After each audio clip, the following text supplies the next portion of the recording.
Yesterday morning at 2:41 a.m.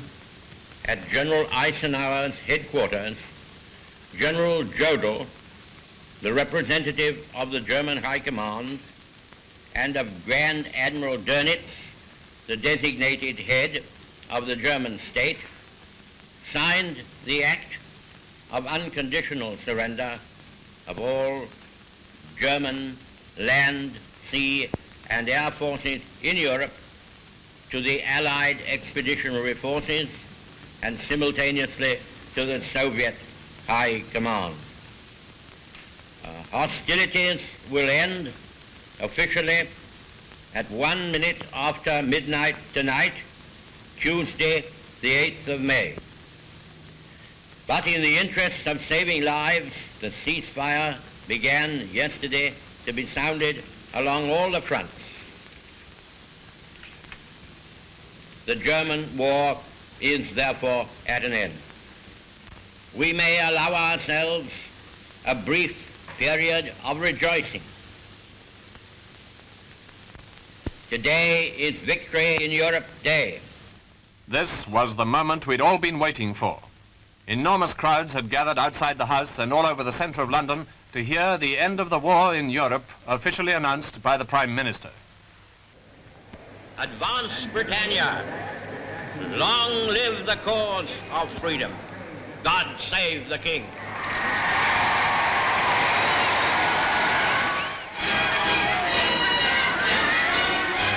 Meanwhile, of course, Londoners had begun their non-stop two-day celebration. The end of the German war had come 11 months after the landings in Normandy. V-Day came less than a year after D-Day. But it was the end of nearly 6 years of war in Europe. No wonder people went a bit crazy. And this was it in the West End. All over the capital, as indeed in towns and cities throughout the country, it was the same story. This was it in Lambeth Walk.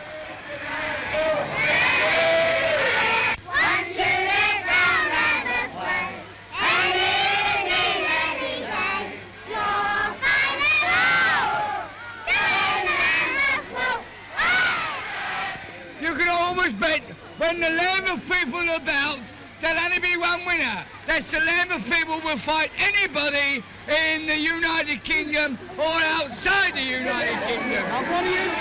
Almost right up to the end, London and southern England had been under fire. London certainly had as much right as anywhere to celebrate victory, and London certainly did.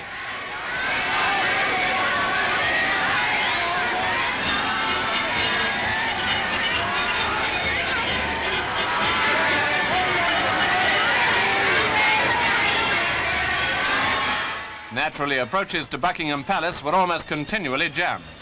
Vast crowds outside the palace cheering and waiting.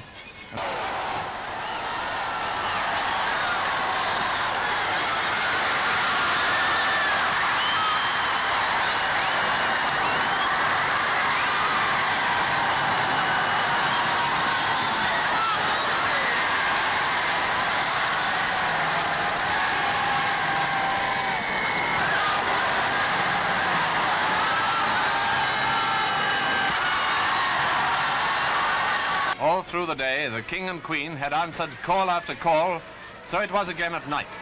Thousands upon thousands went to the palace. It was at 9 o'clock on VE Day that the King had broadcast his message to the people of Britain. Germany,